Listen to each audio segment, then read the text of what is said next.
কত যুবক আল্লাহ পরিবারের বড় দায়িত্ব লইয়া বিদেশ যায়।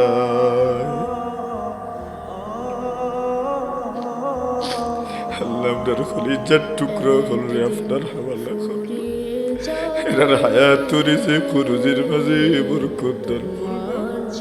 এরারে কোনো কষ্টের মাঝে ফেলাইও না আল্লাহ। এরারে হালাল রুজির ফত করে দাও। কয়দিন আগে একটা চিত্র দেখলাম, একটা ছোট্ট ছেলে বয়স আর কত বইব, একজোর জুতা কিনারও তৌফিক তার না। আল্লাহ বয়স কম হইলে কি তৈল, দায়িত্ব বুঝি লাইছে, পরিবারের দায়িত্ব বুঝি লাইছে। ইলা পরিবারের দায়িত্ব বুঝনেওয়ালা কত যুবক কেমন আছে আল্লাহ। আল্লাহ সারাদিন গাড়ি চালায়, সারাদিন মানুষের বাড়িতে কাম করে, সারাদিন দোকানও কাম করে, সারাদিন নিজের ক্ষেতও কাম করে, পরিবারের দায়িত্ব বুঝি লাইছে। আল্লাহ আমারি কর্মবীর যুবক হলরে আপনার হাওয়ালা করলাম।